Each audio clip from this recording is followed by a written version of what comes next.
여러분 반갑습니다. I'm Kwon So-hwa and this is K-Culture Dive. Join us in taking a deep dive into the heart of Korean culture, from K-entertainment to AI news. And in our K-Culture Issues segment, we delve into the Busan International Fantastic Film Festival with our film expert. And with that, let's dive in. Joining us on today's show is Walter Lee. Walter, happy Friday. Happy Friday, Soa, and hello to everyone joining us on K-Culture Dive today. I'm Walter Lee here to co-host alongside Soa and obviously bring you the latest in K-entertainment stories. All right, let's kick off with K-Enter News, Walter. Just before the show, we were talking about our favorite K-celebrities. Yep. And today we're going to talk about some K-pop acts and who are currently very popular on the global music charts. Yes, indeed, Soa. So on Friday, Hanteo chart, one of the world's biggest real-time music charts, unveiled its world chart top 30 rankings for the fourth week of June.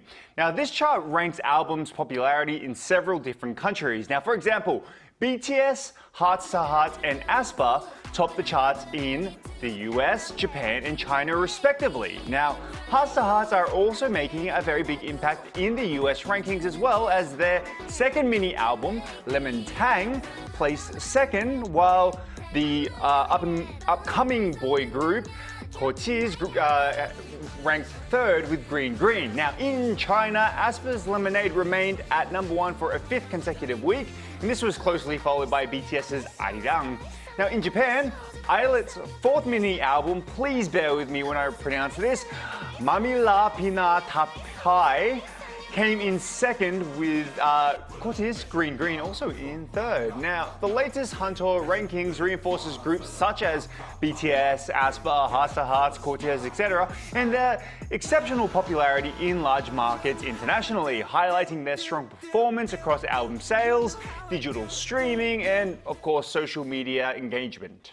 Okay, and let's stay with one of the groups that you just mentioned, Yes. BTS, Yes. and another girl group, Yep. and we're going to talk about them because they are about to perform at a huge festival in the US. That's correct, Soa. So, BTS and Leserapim are set to further strengthen their global presence with performances at the 2026 iHeartRadio Music Festival.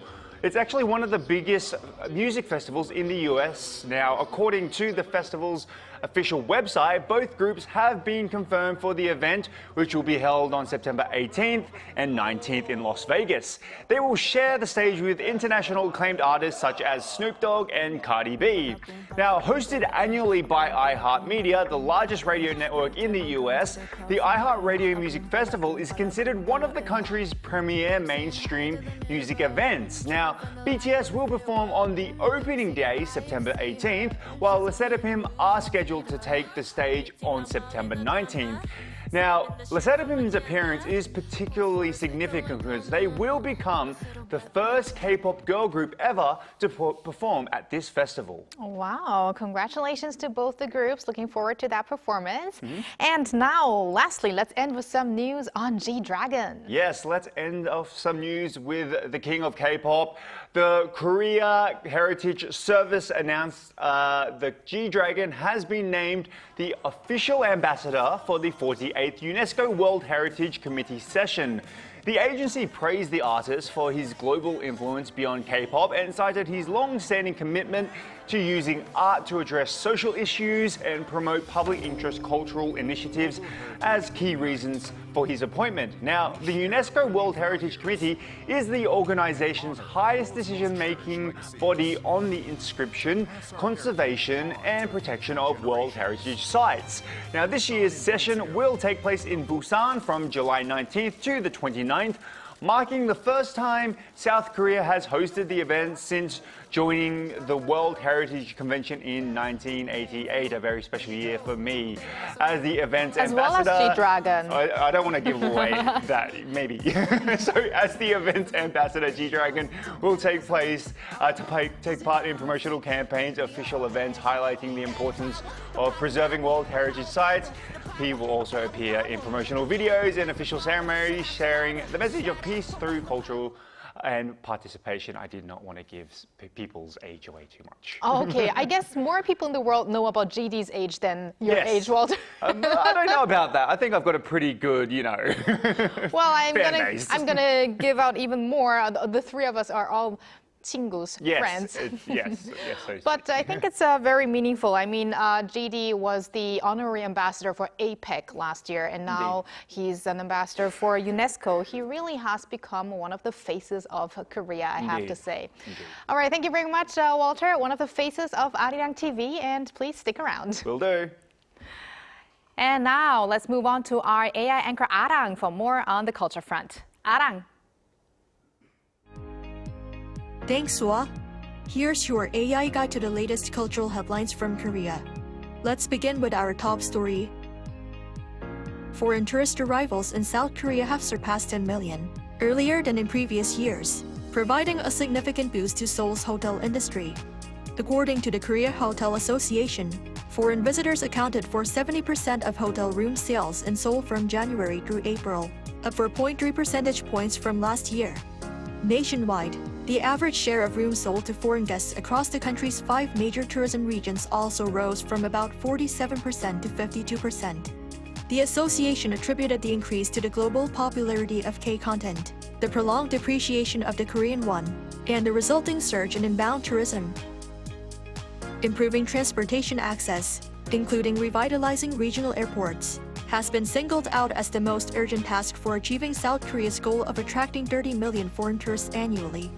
At a forum hosted by the Korea Culture and Tourism Institute, specialists identified greater investment in underutilized regional airports as a top priority to improve accessibility and make travel more convenient for international visitors. They also emphasized that stronger governance aligning industry, local resources, and government policy is key to enhancing the competitiveness of regional tourism. The Seoul city government will expand cultural programs at the city's public hanok, or traditional Korean houses, in the second half of the year, while increasing support for wedding photo shoots at major hanok sites. From this month through September, the city will offer a variety of activities at Bukchon Hanok Village, including classes on Hanok history, traditional craft workshops, and yoga sessions. Seoul Hanok Week 2026 will take place from October 2nd to 11th at the village, featuring special exhibitions, open houses, docent-led tours, and cultural performances. Wedding photo shoot support will be offered in October, with applications opening in September through the Seoul Hanok portal. City officials assess that public hanok have evolved beyond tourist attractions into vibrant cultural spaces. That's all from me. Turning now to a quick look at more K-culture stories making headlines today.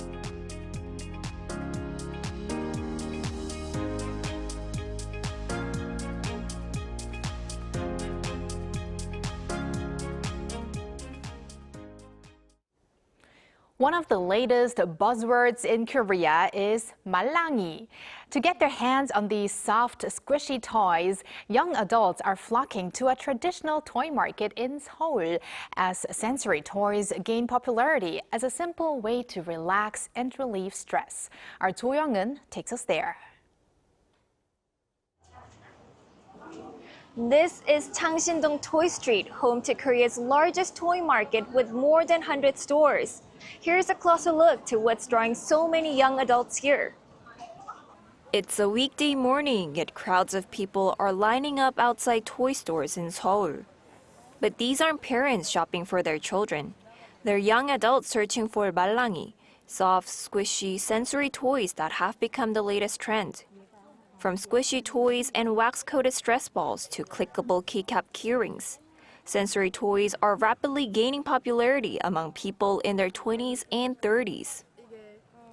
This soap-shaped one is the most popular. When you squeeze it, it makes a satisfying sound, and there are tiny bead-like pieces inside. It's a mix of slime and clay, so it has a really nice texture. Compared to the basic ones, it feels better, makes better popping sounds, and helps relieve a lot more stress.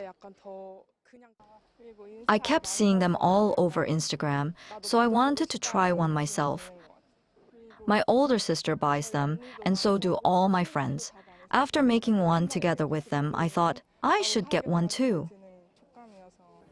These tactile items are now being embraced as a fun way to relieve stress and satisfy the growing demand for daily comfort.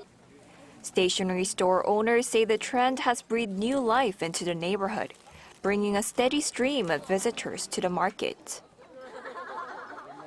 There was a time when the market had almost no customers, as schools now purchase most of the stationery through suppliers. But as the market for these toys grew, more customers came, and the street has become lively again. Experts say the craze reflects the growing popularity of sensory consumption, a lifestyle centered on small purchases that provide emotional comfort. Handling toys like these can help slow down the rapid pace of psychological stimulation people experience in everyday life. That process can relieve stress and provide a sense of emotional stability and healing, which is why so many young people are drawn to them. Easy to carry and affordable, these toys not only deliver immediate satisfaction, but also shared experience among young adults. 조영은, Arirang News. Sokcho, Gangwon-do Province. A small ferry glides slowly across the water, pulled by nothing more than a single rope. Today, it's a charming ride for visitors, but decades ago, this humble ferry was a lifeline, the only way between the sandy island and the mainland. When the Korean War broke out in 1950, refugees fleeing the north settled here, on the shores of Sokcho, the closest they could get to the homes they had left behind. On a barren stretch of sand, they built makeshift homes from wooden planks and mud. Many were elderly men from Hamgyongdo Province, known in their dialect as Abai. Over time, the settlement became known as Abai Village. They believed they would return home in a matter of days. Instead, an armistice line turned those days into decades. To ease their longing, they recreated the food they remembered from home. But with the main ingredient hard to come by, they improvised with the East Sea's most abundant catch, squid. And it became ojingo sundae, or stuffed squid, now one of Sokcho's most iconic dishes. Abai Village still carries the weight of Korea's history. Its weathered walls, narrow alleyways, and quiet corners tell the story of people who spent a lifetime waiting for a home they could never return to. Here, nostalgia is etched into every stone, every breeze, every path. If you find yourself in Sokcho this summer, take the rope ferry across, because Abai Village is more than a tourist stop. It is a living testament to lives suspended by war, and to a hope that endured for more than 70 years.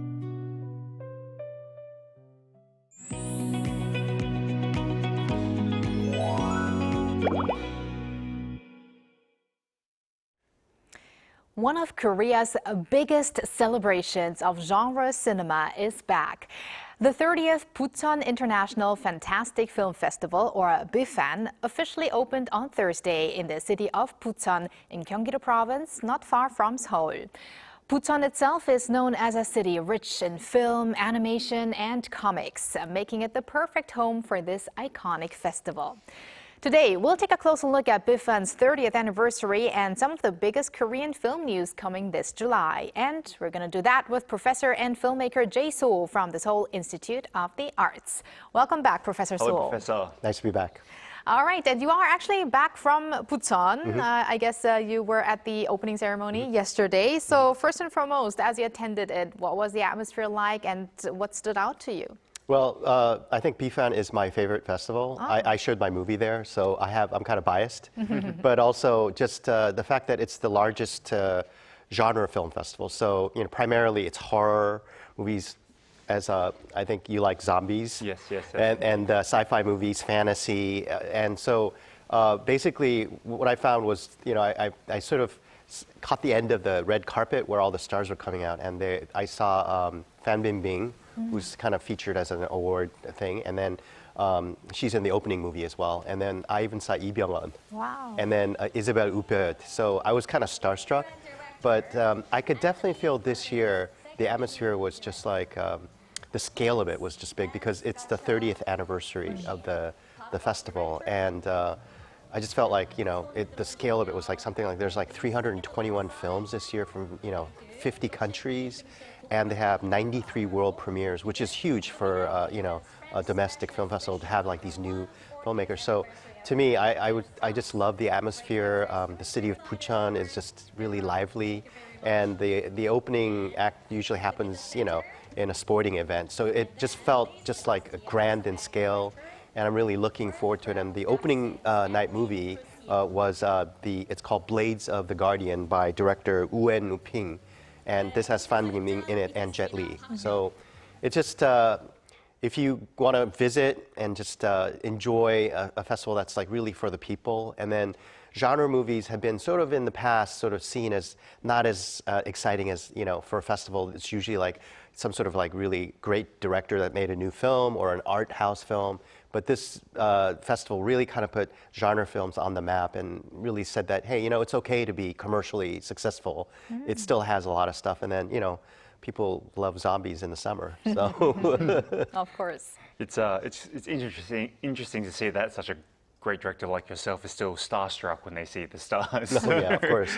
But yes, we've talked about how this is Asia's, leading genre film festivals.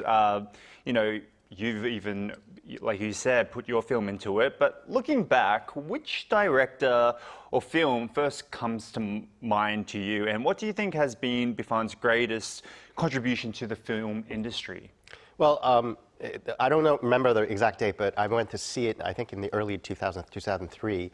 And I can't help but mention director Chang Junan's Save the Green Planet, which was actually a commercial failure, but it became a cult film. And this year, 26, is interesting because they finally remade this movie. It was such a cult hit after the fact that it was a commercial sort of like sort of a dud. And it's a movie called Begonia, directed by Lantimos, with Emma Stone in it. So they remade this kind of cult Korean movie. So I think of him, and then I think of another horror film called Gonjiam, The Haunted Asylum. Oh, yeah. And these are movies that, sort of the festival kind of procured from the beginning. It's like both, one wasn't a commercial hit, but Gonjiam was a big hit. And I think it started to really change sort of the way the public was looking at horror films. And, with Train to Busan, as a big fan of that, these films are sort of found a home where they can celebrate themselves. A lot of times critics kind of laugh at these genre films as being sort of too commercial or, basically not as arty. But I find that a lot of these genre movies, what they tackle also is societal anxieties. Like zombie movies are about basically our society's full of zombies, I think, Yeah. And so it's just a way to really sort of explore that. And I think this year, BIFAN really did a good job, and their motto is New Era, New Skin, which was kind of interesting too. They have a really fantastic sort of trailer for it too, with a chameleon coming out and things like that. So I just found it to be just kind of a special thing. But BIFAN to me is a special festival where new cinema, especially Asian cinema, is being rediscovered, and also let the mainstream people know that it's okay to watch these movies. So what trends in this year's lineup have you noticed? What should the audience in particular keep an eye on? One of the things I noticed about all the festivals in the world, they do this thing where they're just kind of celebrate themselves, but Bucheon's, it's 30 years. So what they did was they went back to a lot of the films that have they've shown in the past. So there's something like 90 Korean films that have already played there to be played again. And then I kind of felt like Bucheon was also sort of positioning themselves to be kind of a futuristic film festival with a lot of AI hyped genres as well. So in this year, there was a section that I want to recommend called Asian Genre of 99. It's a 3-year project mapping the landscape of Asian genre cinema. And then there's another section for French sci-fi, which was kind of really exciting to me. And then there are a lot of films that I want to point out. Basically, there's a movie by a director named Kurosawa Kiyoshi, who directed a movie called The Samurai and the Prisoner, and it's being played here for the first time. And then Joko Anwar's bloody prison horror called Ghost in a Cell, not Ghost in a Shell. And then there's a sort of a Chinese movie called Kung Fu, of all things. And what I found really interesting about this year was also the emergence of AI technology. So I believe that Bucheon is the first festival in Korea to have an AI section. And it's AI-generated things. But now they've gone beyond that, where I believe there are many films now. We call it kind of hybrid filmmaking, where you utilize live action along with AI. And so it's a kind of more creative way to use it. And a lot of people thought, AI would kind of come in and destroy creativity. But I think if used right, without having to be doing deep fake stuff, I think if you are able to kind of use it in a hybrid sense, you can kind of take what you have in cinema and enhance it in a way that goes past, in the past you had to use a lot of budget for CG and things like this, but AI can actually lower the budget for that. And then one of the sections that I really, it's kind of like overlooked is the shorts section, so fantastic shorts. And I hate to say that 3 of my students have their films in this section. Oh, so wow. I'm really excited. Their films are called Intermission, 7 to 70. And so these filmmakers are really excited because it's the first time they've made these kinds of movies, and then now it's in a major film festival. So looking forward for them to get as much spotlight, in their movies. Amazing. You must be very proud. But Professor So, let's talk a little bit more about AI. As you mentioned, BIFAN was actually the very first film festival in Korea to introduce a competition section dedicated to AI-generated films. So because genre cinema has always been very embracing experimentation and imagination, do you think that's why, it's a particularly good fit for AI filmmaking? And also, do you think it will change the way in how films are going to be produced in the next years? Yeah, I think BIFAN definitely has a pulse on it because they were the first ones to have a competition-based thing for AI. Most of it was short films, but this year they have over 30 films that are in feature-length mode. And as I was talking before, it's a kind of like a I would say a hybrid version where you're using AI images along with what you shot.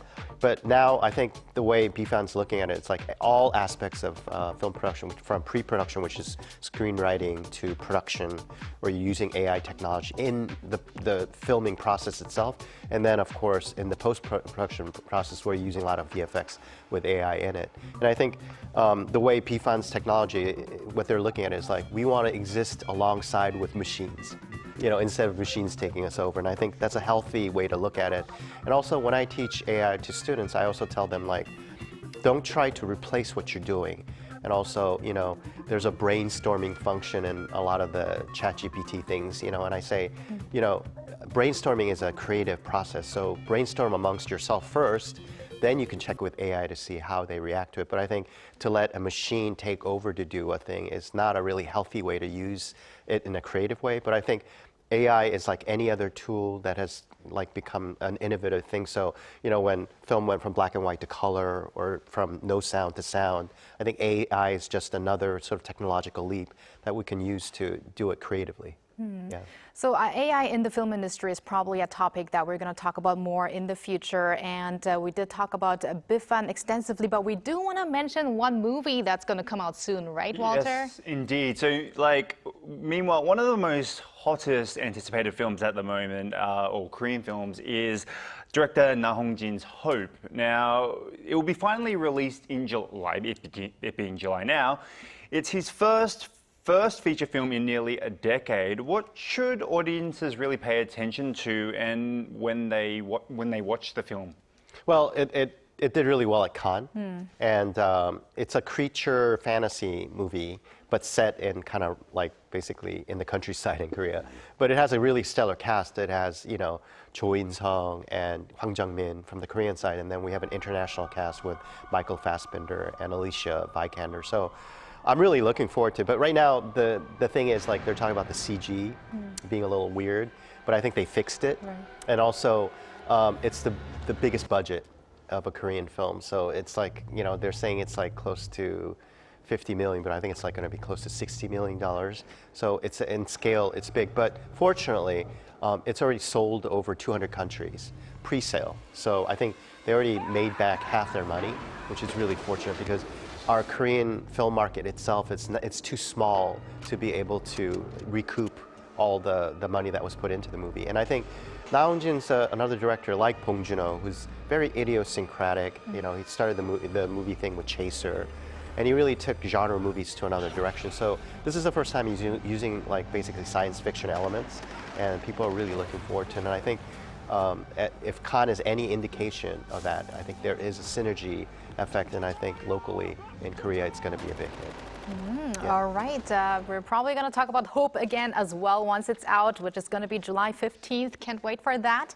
And thank you very much, Professor Seo, for your insights, and have a fantastic weekend because I hear you're actually going to go back to the Fantastic Film Festival. I'm going to the parties there. Oh, okay. Have fun partying there, Thank Professor. Thank you, See you next time. Bye-bye. And thank you, Walter. As always, have a fantastic weekend as well, and see you next week. See you next week. Thanks for watching and for your interest in everything K-Culture. K-Culture Dive will be back on Monday, 2 p.m. Korea time. Have a culture-filled weekend and keep diving.